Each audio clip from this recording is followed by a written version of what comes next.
Nos veo. Empieza, Pedro. Hola, buenas tardes. Good afternoon.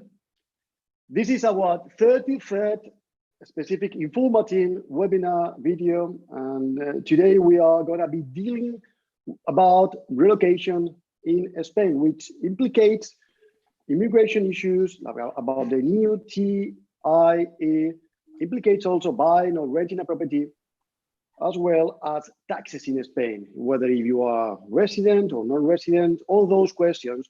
We will be dealing with two specific speakers.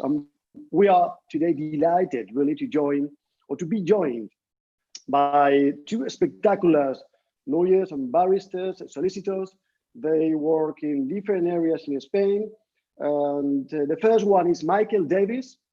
He's from Davies Solicitors and Barristers. Well, he's a very expert lawyer and barrister in Spain. He works in the southeast in Spain, in Almería and Costa del Sol, an expert on international issues, on inheritance, on properties and taxes. Hello, Michael. Buenas tardes. Hello, Pedro. Hello, everyone. Can you hear me correctly? Can you all hear me? Yes, we can hear you. Okay. Yes, my name is Michael Davies. We operate in Andalusia. Thank you for that great introduction, Pedro. We're in Almería, Oaxaca, and Marbella. And as Pedro says, we deal mainly with property transactions, inheritance, and litigation. Thank you very much for inviting me today. And I hope we have a lot of viewers. Thank you. Okay, thank you, Michael. And also, we are also delighted to be joined by well-known Ignacio Pellicer. He's an expert in Costa Blanca. He is an expert or a barrister on international issues, on properties, litigation, and taxes. And we will be delighted in order to get all the answers that, of course, during the video, during the webinar, we will be receiving, or we will update into the webinar in order to be answered. Hello, Ignacio. Buenas tardes. Hello, Pedro. Hello, Michael. It's a pleasure to join you today. Go back to our regular webinars after a great summer we had. We actually thought we were not going to have it, and it was excellent. So very pleased to see you, and very happy to give a little bit of advice after so many questions we had recently about so many topics, Pedro. So yeah, thanks for taking it over, and ready to go whenever you wish. Okay, thank you, Ignacio. Well, we're talking about relocation in Spain. It could arise or be thought like it's a simple way, a simple issue, but of course it's a complicated issue or subject. As I indicated before, it implicates different subjects. I would say that 80% of services that needs to be done is on legal services. And well, I hope we can get some answers to the many questions that we are going to have. But just as an introduction on immigration, or what are the steps really when we receive many questions and many appointments and consultations by clients in our law firms. Basically, on immigration, of course, we get questions and consultations regarding if how to get residency in Spain. What if I am a European Union citizen? How to get residency in Spain if I'm outside European Union citizens? How to apply for residency for me and for my family? We will be answering questions by all of you in case that you may have of all of that. Of course, once someone enters in Spain, so buying a property or renting a property, which is an important issue in order to be informed how to buy a property in Spain, which is the best procedure to buy, to instruct a lawyer, or to rent a property in case that you may want to know the area. And of course, which is mainly related and implicated to rest of resident here and immigration taxes. Whenever you apply for residency, you are track the taxes to be paid or declared in Spain. And of course, whoever wants to relocate into Spain, we have to study and planify those items. Of course, as well. It will be implicated whenever you get residency to have a will, and that's specific questions as well for Michael and Ignacio, as we know they are experts on international law, which is very important. Okay, well, Ignacio, first thing, of course, let's talk about relocation in Spain. What kind of services do you do on immigration in order to, when someone wants to apply for residency and European Union citizen? Let's talk about the British. As we know, there is a deadline on the 31st of December of this year in order to apply for the TIE, or after the 31st of December, or if they say there is an obligation by the British in order to apply for the TIE. Okay, thank you, Pedro, for that introduction.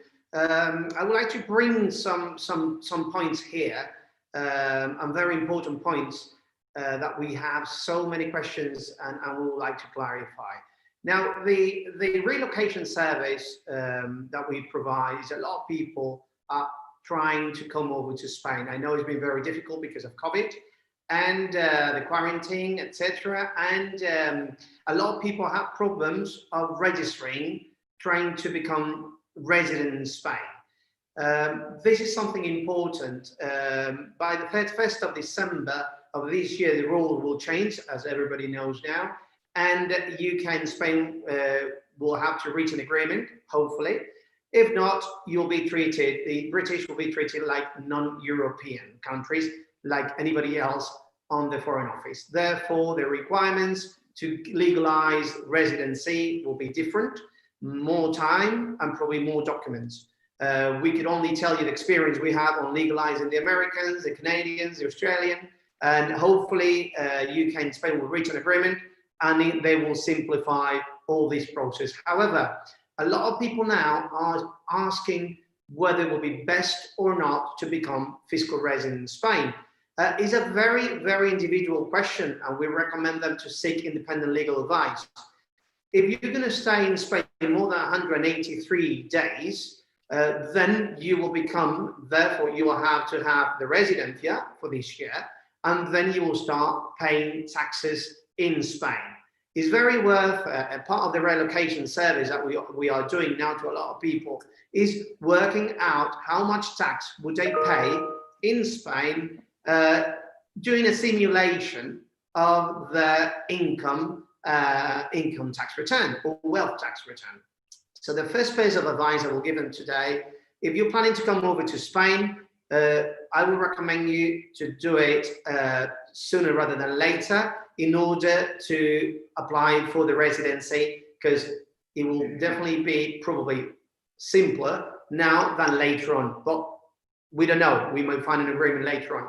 Then second thing, as we recommend to have this TIE, right, and you've got all the requirements on the blog. I will put it here, Pedro, on the blog for them to learn what they need to get, because the first thing that they need to do is to have money in the bank. Per person is 9,000 euros. They need to have the health insurance, the padron, photo, pay the tax, etc., etc. So the problem that we're facing now, Pedro, is that people are obliged to have a bank account open for at least 3 months. Okay, this is the first problem or object you're going to have for residency. Now, it's very important, on the other hand, for you to work out how much tax will you pay and whether it's worth it for you on your personal scenario to become fiscal resident in Spain, because you still could be non-resident in Spain, and it's not a problem at all. I don't see a problem being non-resident, and I don't see a problem you coming from the 31st of December to Spain, even though the regulations will change. A lot of people, Pedro, I've seen that we're having hundreds and hundreds of questions all the time about the TIE and the tax. These two things are very important, but it's linked as well with buying a property, renting a property, public health, private health, etc., etc., etc. So I'm happy to start answering questions. Okay, well, yeah. Just anyway, yes, to if Michael wants to add anything which is, I've been reading some questions sometime these days that people is asking about which is the difference really about TIE, which is the difference between this and NI number, which is, of course, for us is a basic. But I would like, Michael, if you could give us what is the difference between the TIE and the NI number? What is the NI number really? Also. Okay, okay, Pedro.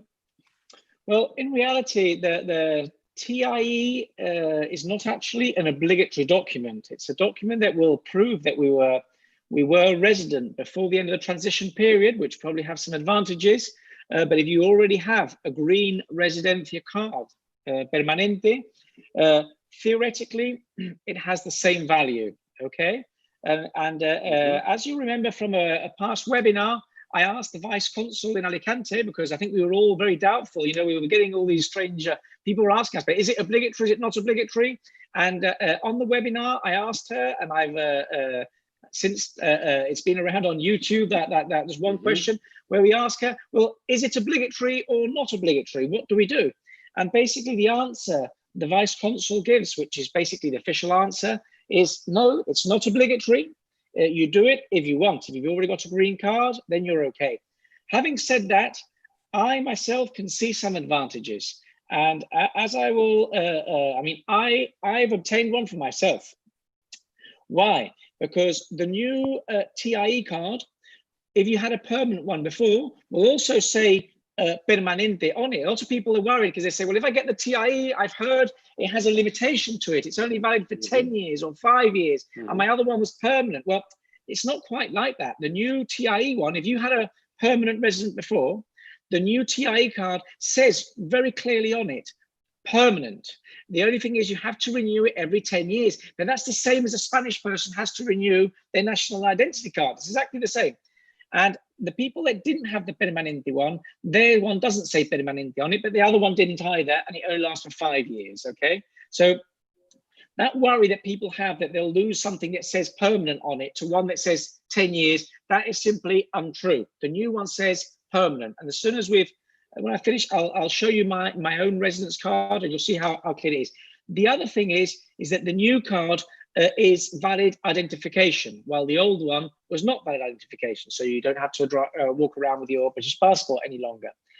And the main reason that I've taken it out is that if you look at the new TIE card, it looks like it's been prepared for airports. It's got the biometric qualification and things.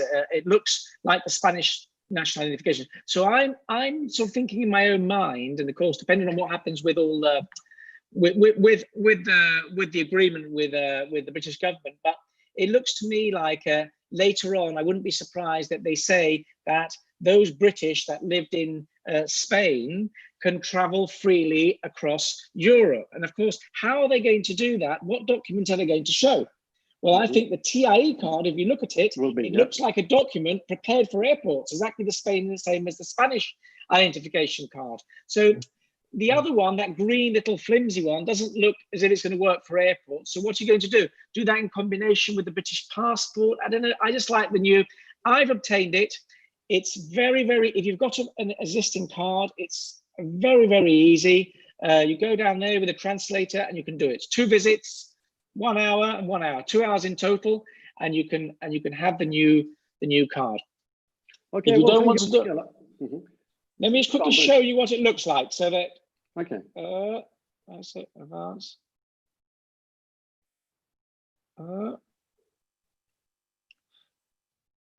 Okay, I'm not going to be able to. I've lost practice after a summer without using. But you highly recommend to apply for the TIE for those things that you've said, of course. I recommend that people do it, especially if they're going to sort of, if they're just retired and not doing anything out here, maybe in the end they won't need it.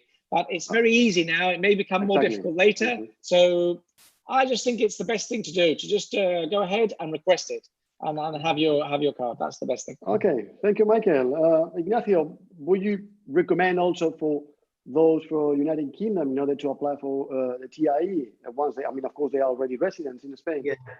Yeah, as Michael said, I fully agree with Michael. A lot of people say, I'm not obliged. No, you're not obliged. You don't have to. Your rights are protected if you have the green card. However, bureaucracy is always a handicap for all of us.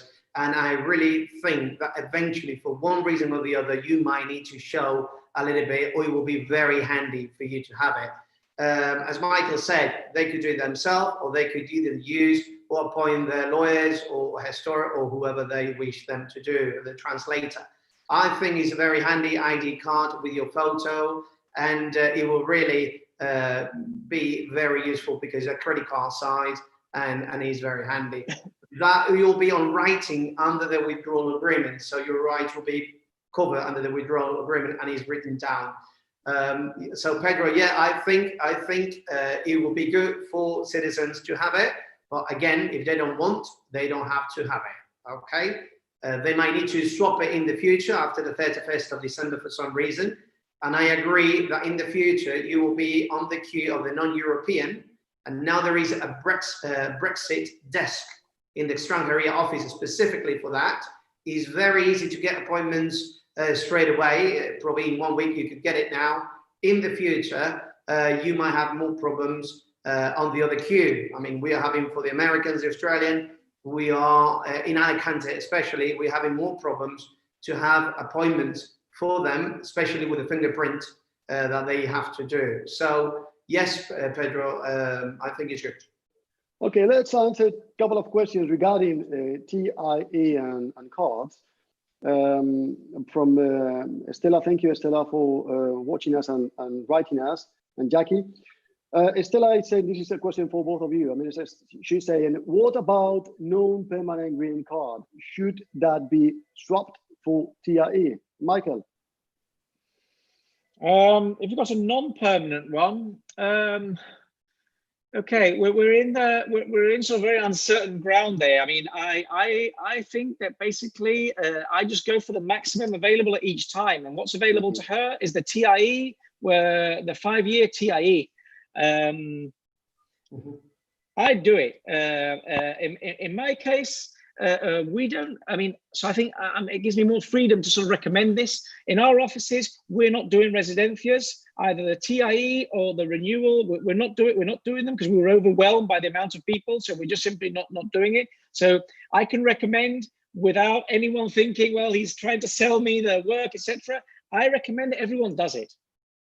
That's what I think. When people ask me, I'll say there's all this uncertainty. But of course, with uncertainty, if we're being told that we can request this card that clearly looks as if it's got more substance to it than the previous one, and it's got the photo on it, and it's got the ID for what looks like for airport, for moving through airports, I think the best thing is, and it's very easy to get. And it's easy, of course. And I think just go ahead and do it and get it out of the way before the queues get longer, etc. Because there could be a rush towards the end of people suddenly thinking, well, I've got to do it, So I think now's a good time, especially those that are in Spain, because of COVID, there are less English people out here. At the moment, it's really easy. Okay. Well, thank you, Michael. Ignacio, I don't know if you want to add something else. And the other question that I said from Jackie is, what about the cards with the incorrect wording? Yeah. That's a good point here, Jackie. Actually, I don't know if it did happen. I think it did happen nationally. I don't know if Michael did here in Almeria, but in Alicante, yes, I heard about the incorrect wording. The police in the Heredia are aware of it, but the only thing I could tell you, that card protects your right, is correct. It's just like typing problem, and they should swap it. Eventually, they will send you a protocol what to do to change it, but it doesn't make your card illegal or wrong. It's just a wrong typing. So yes, I heard of it. They still didn't tell us what to do. They plan to swap it. So hopefully they will give instructions how to proceed to swap it in the future. But it's something not to worry, because you are protected with that credit card signed Jackie card. So yes. And I think, Pedro, there was another question. Yeah, let's follow the other questions regarding business, about relocation of business, or starting a new business. Whenever you relocate into Spain, you want to start a new business, you want to be self-employment, autonomo, or you just want to move your business from a different country into Spain with a branch, with a representation office. And it's, of course, one of the services also in order to regarding taxes, regarding accountancy, and of course regarding commercial contracts or civil contracts or any contract that a company may have, as well as labor law. The question that Octavia, thank you, Octavia, for writing us and watching us, is making is that she started a small business in Spain, or she's going to start, sorry, a small business in Spain next year. She can move here until the 31st of, or will be after the 31st of December. She already has a NIE own a property here, and she says, if I live in Spain for more than 183 days, can I be a fiscal resident but not have full residency? Yeah. I think, Pedro, now after the 31st of December, obviously treated as a non-European, I find it very difficult to stay more than 183 days without having the residencia. Okay, I cannot say it. So if the question from Octavia is, could she be here 183 and not have the residencia, that will be wrong. Okay, yeah. So they need to have the residency first and then try to do legalize their business. Exactly, because one of the principles you've said, you and Michael, I mean, is to be resident, and of course, following the residency, it attracts the tax issues into Spain. Is that right? Yes. What she could do is stay less than 183 days and be non-resident, but obviously she will be non-resident. So do the non-resident tax, but she cannot, because Spain, the applicable law from the income tax return says that if you're living in Spain more than 183 days, you need to do your worldwide declaration income tax return here in Spain. So they are together, and now more than before, because with passport controls and everything, now everything is going to be very, very checked and very as they check with non-European citizens like the Chinese, Australian, etc., etc. Okay, let's follow the questions. Michael, let's start. I mean, he's saying about the wording, about the TAIE have an incorrect wording. This question is made by Spencer. Thank you, Spencer. And it says the wording related to the status as a family member of a EU citizen when they have actually applied for the TIE as a former EU citizen in their own right. And you can read the question is do you have any knowledge of this problem, and do you know if the Spanish authorities are planning to rectify what appears to be printed or administrative error? We did cover that before, Pedro. I don't know if Michael had this problem in Almeria. No, I haven't seen. I've heard about it. But not in Almeria, and I haven't seen any. But I think those people should go back, make an appointment at the Oficina Extranjería and explain to the clerk what's happened, and maybe they can just reissue them. I don't know. I don't know. Maybe I don't know if these people have already tried to do that, or what's happened to them. Okay. There must be a lot of them, because I've heard on the grapevine about this problem, but I haven't seen one, and I don't think it's happened in Almeria or in Marbella. I think it must be up in the Valencia region somewhere, I think. Okay, well, we are receiving a lot of questions, so let's follow the questions. As I understand, it's important to answer questions while we follow and go through different services of relocations or buying or renting a property. Or, of course, I would like to speak also about wills, and of course, regarding how to start, which is the best option to start business in Spain or relocate. But we have another question by Lee. I own, it says is I own a property in Spain in a Spanish SL, a limited company, since 2003. I'm a UK tax-paying resident. I want to continue with this status and continue to pay my tax in UK. I do not want to be resident in Spain. I would like to spend as long as possible at my home in Spain.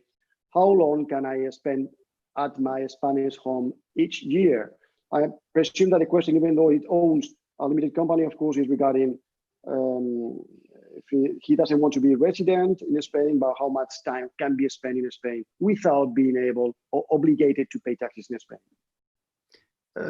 Pedro, basically here, I think I don't know if Lee has an administrator. Probably he's got somebody else. I don't think he will be the administrator of the Spanish SL, because if he's doing, as the administrator, he needs to double check. He may be informing the tax office that he's resident. But in his question, it seems to me that he says he's non-resident in Spain, and he pays taxes in the UK. So in the UK, that's right. So I think he will carry on doing so.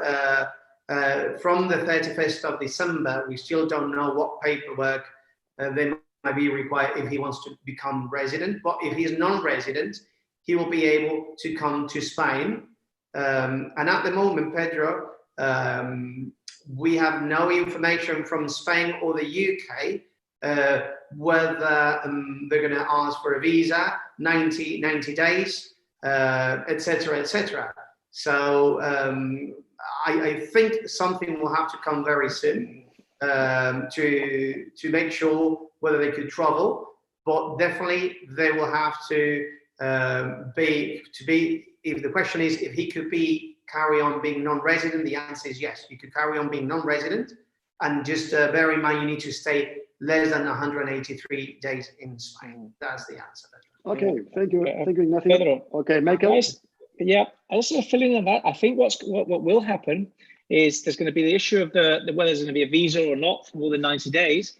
But what's going to be very, very strict, and people are going to have to be very, very careful with this, is the 183-day rule that Ignacio has said.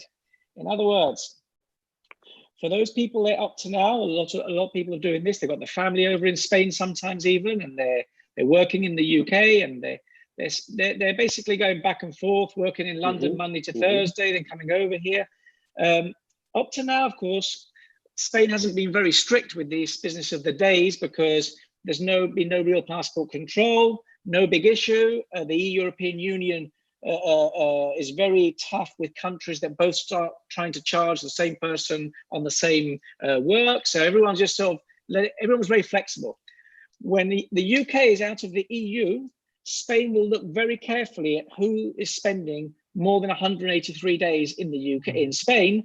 And if they discover they have been spending more, they will go after you for your tax. And remember, they can go 4 years back. Now, this could end up being a problem for some people that up to now have been playing this double thing. And remember, Spain won't be as friendly towards the UK regarding, well, you've already taken the tax, so it's no big deal. We're happy with that because of the EU. It's going to be completely different. If you spend more than 183 days in Spain, they will want your tax. And it's going to be exactly the same as those people that in the past, we all know, have been sort of, living in tax havens and really living in Spain, and they've been caught out because they spent more than 183 days. Well, it's going to be the same. So those people that going back and forth, they will need to be very, very careful with this. And they may sort of spend 2 or 3 years thinking they're getting away with it and suddenly have a big, big surprise. So that's really what I've got to say about being a non-resident in Spain and yet still paying the tax in the UK. Be cautious. Actually, Michael and Pedro, one of the things I think is important of today for everybody to pay attention to is now time to do the tax planning. I mean, people need to be very aware, as Michael said, where they are and where they're going to head. Because Michael, probably in Almeria, I don't know, probably you've heard from clients a lot of nasty letters from the tax office going backwards 4 years, and then you need to have quickly everything in order.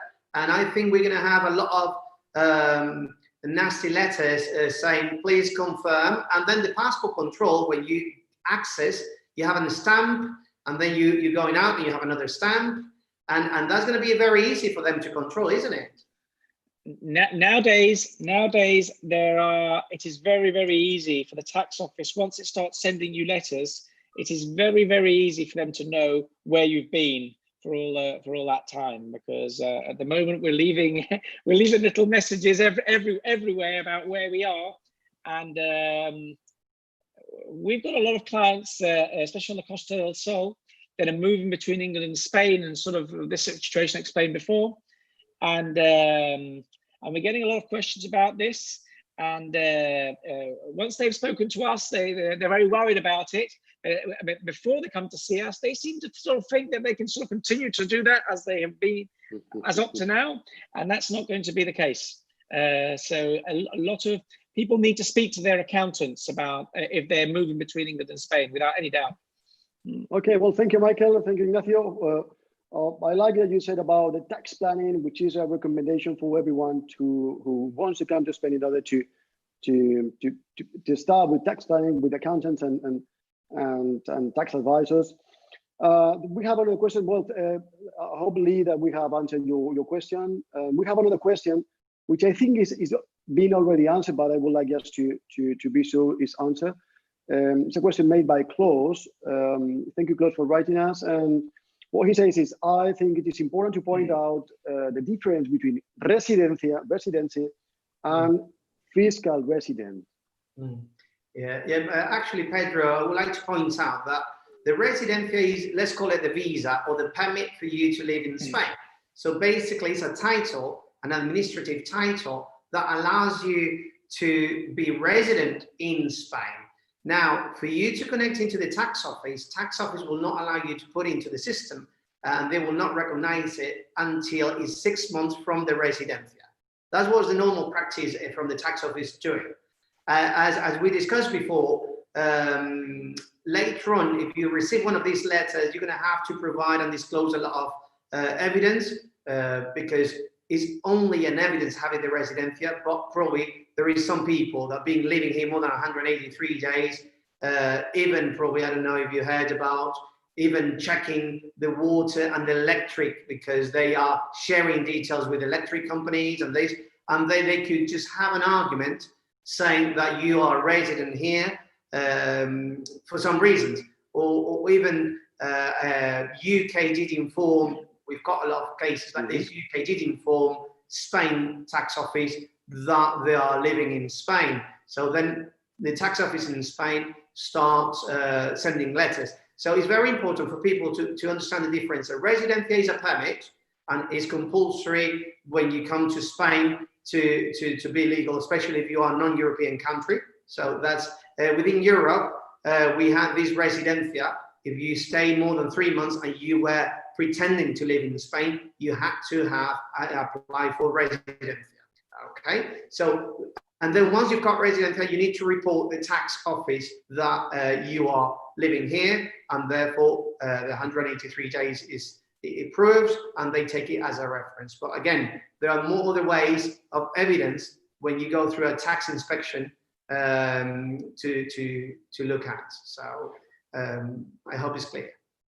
Okay, thank you, Ignacio. Well, this is the question, and general question, of course, is once you get the residency and you are resident in Spain, which are your tax implications? I mean, of course, the first one you've said is that, of course, you get the residency, you live more than 183 days, you have to declare and pay taxes in Spain. But also there is a well-known called Modelo 720, which is an informative declaration.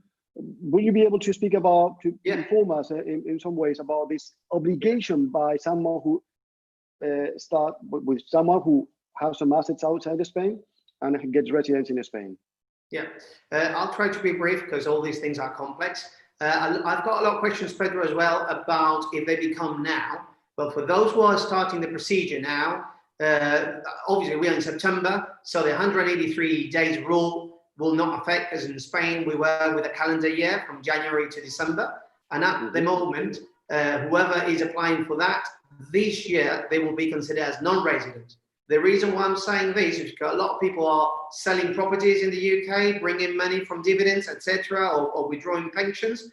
That will not be taxed in Spain for this year if you didn't spend the 183 days. That's very important because people get confused on that, and that's part of the tax planning, Pedro. And with regards to the other question that you brought, the 720 is a form who only needs to be done by residents. So that means if you're going to start and have your residencia now, this year you will be non-resident 2020 because we didn't reach the 183. Next year, if you're going to carry on staying in Spain, you will go obviously over 6 months time. And therefore, the following year, Okay, so you would have spent more than 183 days. Following year, there is some important timing for you to write down now, is important.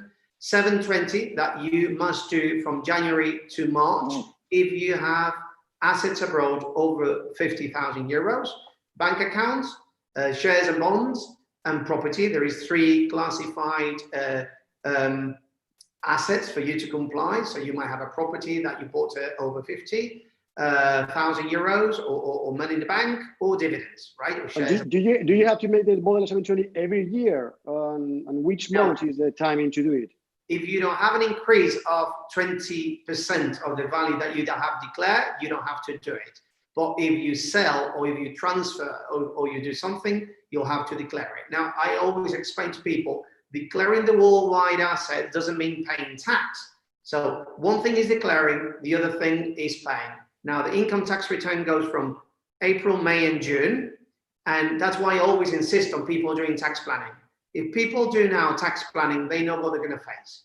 A lot of people just declare they have a property in the UK, fine. And they doesn't mean that they're going to pay more. They just is register on the records. Some people just afterwards go as a non-resident, and if you go backwards later on as a non-resident, then you disconnect yourself from the system.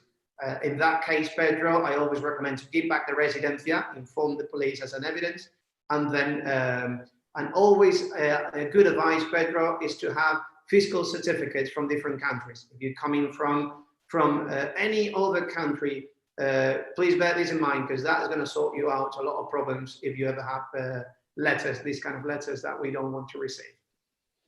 Okay, well, thank you, Ignacio. Let's move to a different issue, and then we'll go back again about taxes that we haven't. But I don't want to not to talk about wills. We have some questions about wills, and I would like to point out this, as both of you are experts on this. The question started says, I already have wills here.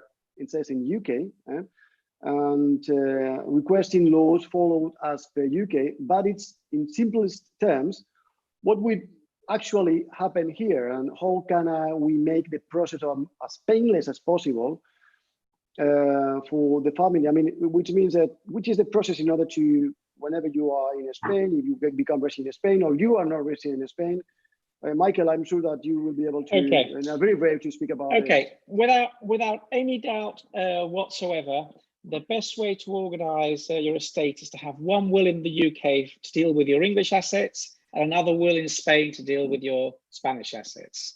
It doesn't mean that if you die without a will in Spain, everything becomes impossible. It just means that everything will become much more expensive and be a much longer procedure. And therefore there is no doubt. In other words, nowadays, I mean, really everyone does this now. If somebody buys a property in Spain, the lawyer that handles the conveyance will say to them that they need to make a Spanish will, etc. We think it's better that they go to a specialist, but better to have a will even if it's done by the lawyer that did the conveyancing than not having a Spanish will. The best thing is a simple Spanish will.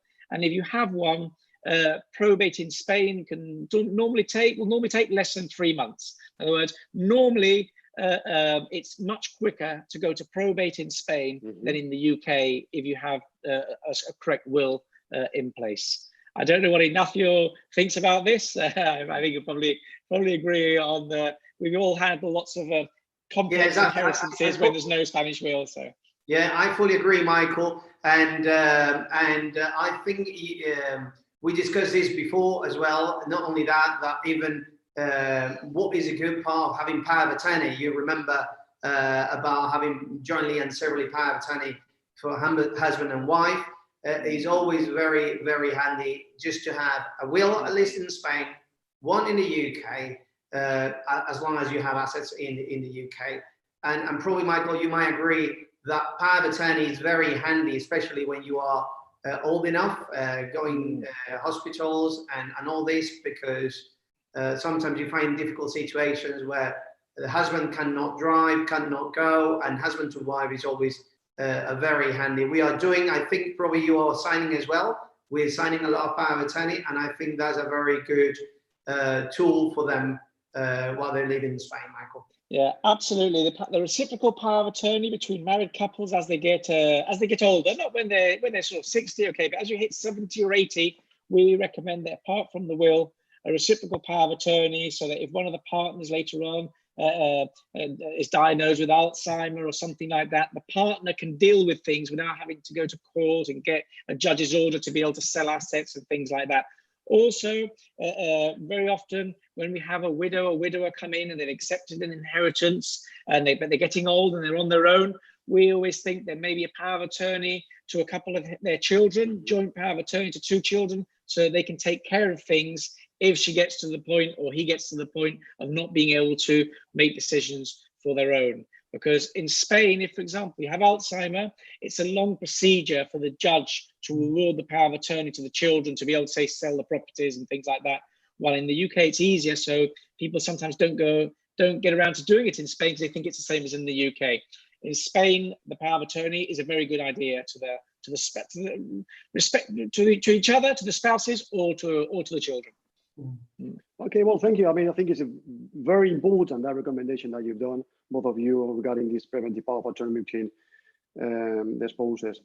As it's been said before, it is extremely important to make a tax planning, which of course we will go through in some of the questions that we have in the website and the Facebook also. But I would like to point out as well as how to prepare and to prevent and to make an inheritance planning, how to organize this IHT, inheritance tax planning. How do you work with that? Is that me? Okay. Well, in Spain, we have a bit of a complicated inheritance system, because each region of Spain has a different level of exemptions. I'm very lucky. My offices are in Andalusia, Marbella, Almeria, Oaxaca, and here the exemptions for spouse and for direct descendants are extremely generous. I know you're very envious of in Valencia region, because your clients, my clients, are always happier with me than with you because of the inheritance tax. Okay, so because in Spain, each beneficiary in group 1 or 2, that's the spouse and descendants, they've each got an allowance of €1 million, which is extremely generous. And even after the €1 million, you have a 99% deduction. So the conclusion is that in Andalusia, if the beneficiaries are your children or your spouse, luckily nowadays we don't have to do anything too clever from the legal point of view to make it possible for the beneficiaries to receive their inheritance tax-free. I know in the Valencia region, you still have to do cleverer things like we used to do in the past down here, but luckily here it's very easy for us now.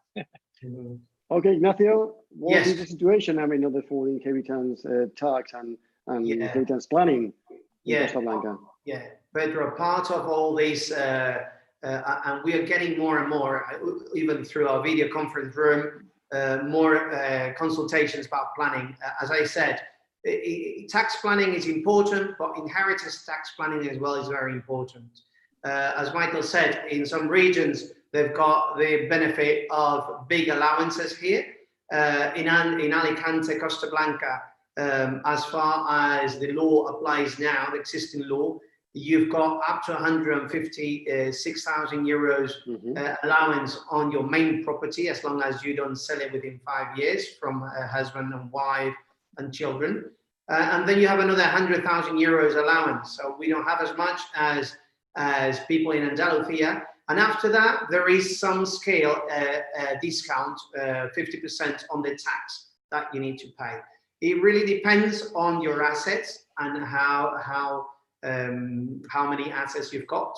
So that's why if you are planning to move here, it's always important for you to at least have a minimum idea of what you could be facing and legal ways to go around it. I also recommend people to obviously to be updated with the law, because as Michael said, in Andalusia now it is very good. I remember Murcia was very bad and they removed that as well. And Alicante was very good and they went back. So sometimes it's hard to recommend all these things. I could end up living in one place and they just change the law, and then you need to just sell. No, it's happened to us. It's happened to us. In the old days, sort of affluent clients that were looking at buying in Marbella in our office. When they did, we sort of did an estate planning session because they were getting on and they were sort of organizing things. We sometimes had to, when we spoke about the exemptions in the Valencia region, because they also liked the areas of Moreira, Javia, similar to Marbella as far as nice houses. And we sometimes lost our clients because we'd have to tell them that in Moreira, Valencia, the difference to inheritance tax if they passed away was incredible. Going in, and they ended up buying up in Moreira. Sometimes they would pay us a little extra to go up there, and sometimes we just lost the clients. Sometimes we lost them to you guys up there. So now I'm hoping we're going to have them coming the other way. Let's go through yes. Let's go through the questions that we are running out of time. Okay. And there are several questions to answer. Okay, well, Jackie says, I mean, I think it's been said, but do we need to say we want the will to be by UK or national law? Yes, if you make a will in Spain now, in the text of the will, you have to state on it that conforming to Directive 650/2012, you choose your national law to determine how you're allowed to distribute your estate. You do that simply to escape the Spanish system of obligatory heirs. It's very, very simple. It's just that clause needs to be in the will. The explanation behind it is complicated, but the solution is really, really easy. And it just avoids any possible claims from the children if you've left everything, you want to do everything to your spouse like in the UK. It's very straightforward. Okay. Thank you, Michael. We have another question, Ignacio, is from Anu. Thank you, Anu, for watching us and writing us. She says, I got a Spanish green card and permanent residency, but 3 real estate investments within the EU. Should I pay all taxes in Spain in terms of these properties as well? Right. Pedro, is she fiscal resident, she says? Yeah, it's a resident. I mean, I assume that she's resident in Spain. She makes the tax return in Spain. She doesn't say if she owns a property in Spain or not, but she has 3 properties, real estate investments within the EU. Okay. Anu, I think she made the question. The straightforward answer to you is if you're resident in Spain, you need to declare your worldwide assets, as we said, through the 720. And then the income tax return should be declared in Spain as well. That means you've got a double taxation treaty to be used, so you will never pay double the tax where you pay. I don't know if you're rating us from the UK or you say EU country, so probably you have different properties around. I dealt with different income tax returns that people having property in Switzerland, UK, and even in Cyprus, and like this. We did include all the income from the rentals. We include expenses, and we deduct the tax you paid. Okay, people don't know in Spain, long-term rental, it's got a very good allowance. From the net of your benefit, you have 60% off. So you will only be paying tax on the 40%. This is something that when we go through it, a lot of clients are surprised and they didn't know. And it's very good in terms of you making a decision whether it's worth selling or it's not worth selling and transferring the money. Sometimes I consider it's good to carry on having the income from a tax point of view. But the answer, Pedro, is yes, she will have to do the income tax return here in Spain. Okay, thank you, Ignacio. We have more questions. This one is for Michael. Is a UK power of attorney valid in Spain? Okay. Theoretically, I mean, that's actually a very complicated question, or at least has a very complicated answer. There is, when they say an English power of attorney, what do they mean? Do they mean a power of attorney that's been sent by a Spanish solicitor, signed in front of a notary in 2 columns, as if it was, and then got the 𝐫𝐸 and sent back? Or do they mean an enduring power of attorney issued by the courts? What do they mean? Well, I assume it will be like a public notary. Of course, let's go through this system. Public notary made in the UK.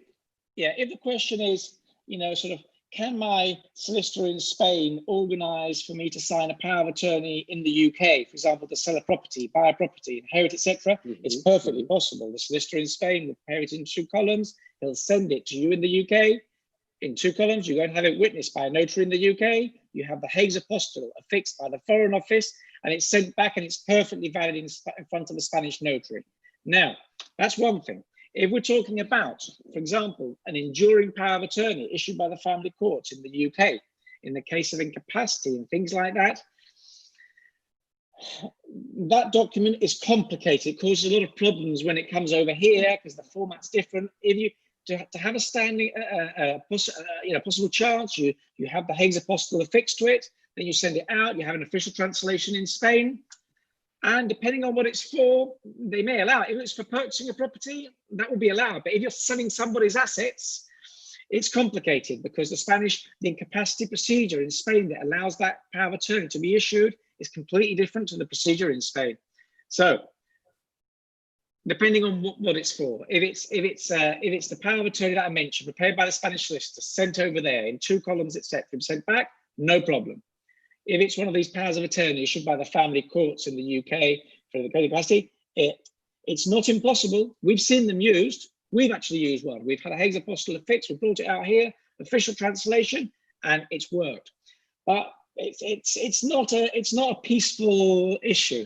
And if it's going to be used, for example, to sell a property, the buyer solicitor will say, I'm not accepting that because I don't know if it's going to be accepted to the property register later on. It's asking for trouble. It's better to use to do it some other way if possible.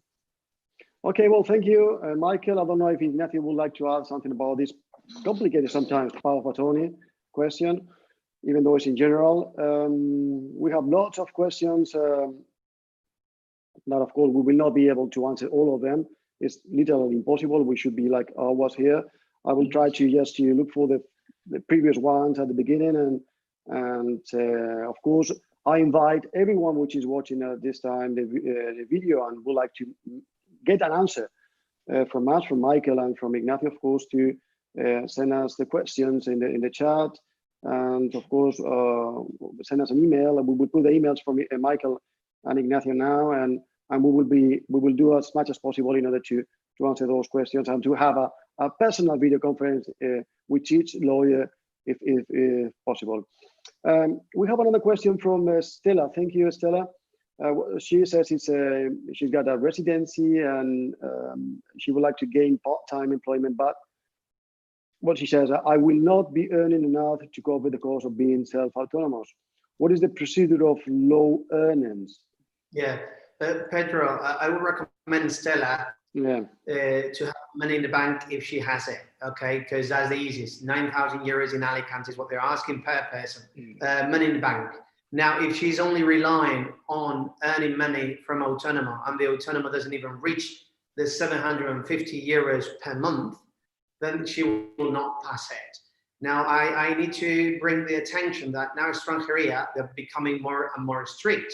And in the old days, it was pretty easy to get through. But at the moment, and plus, Pedro, we're running out of time. We are today, I think it's 17th of September, 3 more months. So if you need to open a bank account now and put the 9,000 euros, it has to be at least 3 months sitting on the account, in the account. So we are heading 17th of December to make the application. So, but the easiest for Stella, Pedro, is to have money in the bank. If she's not going to have through Autónoma money, and because she'll have to provide that she's making, and I will send you the link where all these requirements Stella are. I think I did share with you here the Expat magazine. If you head, if you hit in the Expat magazine taxes, you will see, or immigration. Actually, I will give you a share here of the link. You will see all the requirements. But if there is not money, Stella, they will not accept it. So it's worth it for you to find the solution. As Pedro said, we could always organize video conference and do all these tax planning. My experience is very much worth it having a consultation with an independent lawyer, an accountant, because we're talking about saving a lot of money. And I've been seeing a lot of people, which at the end of the day, I'm happy for them because they are able to make the right decision, Pedro. Okay, I would like to point out before we finish, of course, about in general terms, of course, is regarding banks and, of course, through the residency about having access to public system or to instruct or request a private insurance policy. First of all, banks. Do you usually recommend banks to clients? Do you, both of you, make the service of opening a bank account with the client and with the bank? And do you manage with the mortgage loans in order to make a due diligence on the mortgage for clients? Yeah. Okay. In our case, of it, the clients, we always open the bank account for the client as part of the conveyance. We ourselves normally work with Banco Sabadell. Under our office, we've got about 4 or 5 different banks. We've got 𝐾𝐈XA, we've got Santander, we've got most all the big banks. We've got them very close by in all 3 offices. So we let the client choose whichever bank they want. Sometimes they have the same bank in the UK, like Banco Santander, for example. But if the client hasn't got any preference, we normally use Banco Sabadell, and we've got a special deal with them that allows, but basically means they don't charge them the normal very high commission on the issuing of the banker's draft for the completion. As you know, they can amount to up to €300. So in the case of Banco Sabadell, we've got the deal that if we open the account for the purchase of a property, they won't charge them for the banker's draft on the purchase. I imagine you may have a similar sort of arrangement up in Valencia, because in this area almost all the solicitors have similar deals, each one with their own bank, basically. Okay, Ignacio, do you also make the services of open a bank account or recommend banks? Yeah, actually, Pedro, what we normally do in a lot of cases, if people are coming over, even for people who are non-resident with the power of attorney, we could even do the NI number. I'm sure that Michael as well, and then open a bank account for them. Now I found out through CaixaBank, but probably a lot of banks do the same, that they're happy to open a bank account while you're in a different country, as long as you come later on and they meet you in person. And with regards to commissions, I don't know much about it. It's part of then negotiating with them what kind of commission they will charge or what kind of type of account. But it's all shop around. We could give you different names and whatever suits you best. That's the best for you. Okay, so okay. That's it, Pedro. Thank you, Ignacio. Yeah, I just wanted to say that it is what Ignacio has just said. It's an interesting point about the banks. As like yourselves, we open normally the accounts with a power of attorney, the same one we use for the conveyance. We open up the bank account. Up to a couple of years ago, there was no problem whatsoever. We opened up the account, we did the transaction, and done. Then the money laundering compliance started getting very, very tough. And some banks suddenly started saying they wouldn't open the account unless they saw the face of the person at the branch. Most of them softened that and said, well, we'll let you open the account and do the deal, the conveyance, but we need to see the client within a couple of months after the transactions happened. That worked very well before COVID, because we'd handle the purchase and they come over and go in and say hello and prove themselves to the bank. Of course, now with COVID, all that's become very complicated, and there is the odd bank now that is not permitting people to open up bank accounts unless they meet them in person. And this is, at the moment, it's causing a lot of problems, at least for us. And we've even got the situation that with Banco Sabadell, for example, in our branch here, they let us open the account without the power of attorney, and suddenly we've got one down in Mijas that is refusing point blank to open a bank account unless the client goes in to say hello, and the client's in Australia. So it's a bit of a complication. In this case, it's a client that needs to inherit money from their mother, and the money is in Banco Sabadell, trapped until they open up a bank account. It's a bit of a crazy situation. So I don't know, are you actually having the situation where banks are actually refusing to open up a bank account unless all the future owners of the account are going to actually visit the branch? Yeah, actually, Michael, we've been having kind of a nightmare over all this process, especially the money laundering. From the money laundering, we've been having a bit of a nightmare, then the COVID, and then all these problems with the Residencia. But at the end of the day, we found a couple banks that they will help clients. Some of them are very difficult. I agree. I just heard today, even in this area where I'm today, No, they did ask even for the P60 just to open a bank account. And no. I always have to provide P60s now. P60s or last was it payslip? But without none of the banks that we work with, either in Armoria now or Costa del Sol, will let you open up an account without the national insurance number and proof of income, so they know who you are, sort of what you do. So they need to see either a P60 or that's the one they prefer.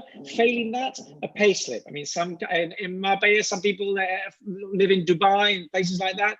They don't actually have P60s because they don't actually make tax returns over there because it doesn't exist. So they allow the payslip. But it's getting very strict, and it's, while before it was something that took no time at all for us. We could just open an account literally over the phone. Now it's all there's a lot of work involved now in opening up a bank account. Yeah. Okay, just very last question, and then we'll go through to see a fantastic video. Just latest question. I will say to both of you to be brief on the answer. I mean, it's made by Mike. Thank you, Mike. They are going through the process of applying for residency. Because of COVID, they've been staying in Spain longer than what they intended. And the question is, will that be a problem in respect of taxes? They've been more time than what they were expected because of COVID. And what will you answer for that, Ignacio? Yeah, it's a very good question, actually, and we had in the past this question. Actually, funny enough, the tax office just sent a letter saying, for those who stay here because of the COVID, we will consider yourself as residents, you know. But to be honest with you, Pedro, I disagree, because major force, it implies as well and should be taken into account. Now, you know how these work. They probably will send a letter in a possible scenario if they ever find out, and then ask. But I'm sure, depending on the case, that could be contested, because if you're forced and retained to stay here, as we are taking cases on the litigation about major force, I consider that this situation should be used as well, even though I think we should go through the courts, because the tax office might take it the way they understand, even though I fully disagree with that, but that's what they did publish, Pedro. So the answer will be, according to tax office, they want to take you as a resident, but I think it is a case where you, if it's worth it, will be able to use that in a court in case you want to take it further. Okay. Okay. Thank you, Ignacio. Let's watch the video before we finish. So please, Juanfran, if you are able to install it, please.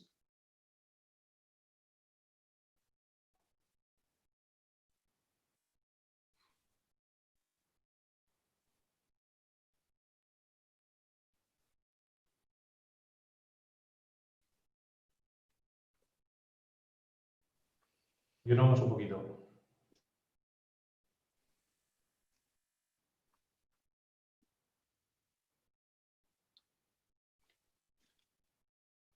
Okay, while we wait, let me show you what a TIE card looks like and proof that I've requested my own. There you go. Okay.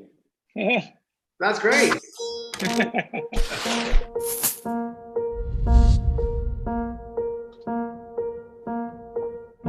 Trust is vital when you're in another country. If you want to buy a home, set up business relationships, or apply for a residence permit, you need to be able to count on the best independent legal aid. Pellicer and Heredia is an international firm of lawyers with over 20 years' experience and one single aim: for you to live at ease in Spain. In order to give you a clear, streamlined, and fast response, we work with a cross-disciplinary team of professionals specializing in the main legal fields: civil law, foreigners' affairs, business law, tax and financial law, and international law. And to ensure that you're kept informed and up to date with everything, we have 6 offices on the Eastern Coast. Whether you're from here or abroad, we will always stand by you and speak your language. Our relationship is based on openness, professionalism, and a commitment to finding legal solutions in your best interests and for your peace of mind. Pellicer and Heredia, international lawyers.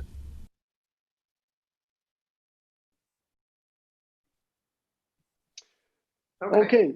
Well, thank you, Ignacio. I'm very pleased that you've been joining us, and thank you, Michael. Very pleased also for your experience and expertise.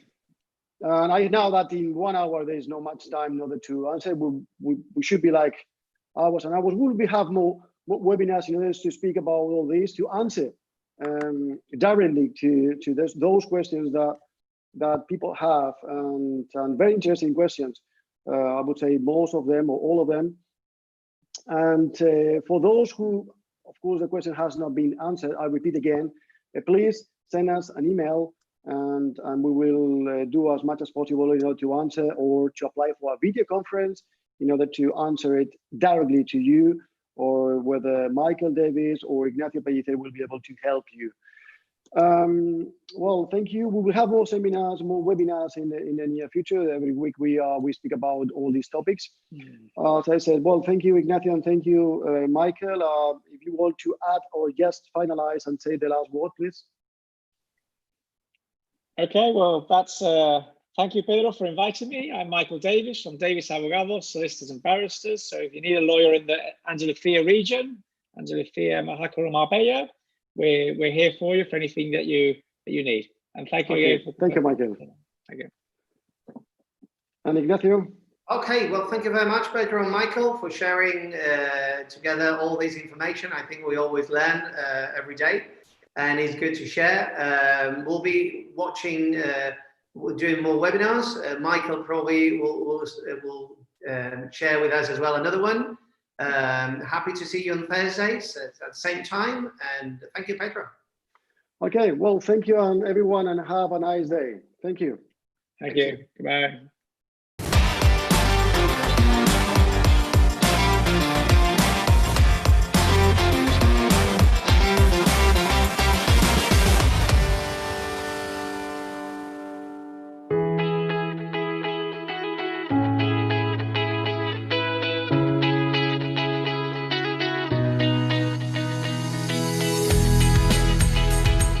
My name is Chloe and I am 15 years old. I started swimming when I was 2 or 3 years old, and I started competing when I was 7 years old. I train every day after school, 2 hours from Monday to Saturdays, and on Sunday I usually ask my father to go to swim outside too. I always try to follow my dreams, and I always get to achieve them eventually after hard work. I'm always aiming for greater things, and whenever I propose something for myself, I eventually get to achieve them.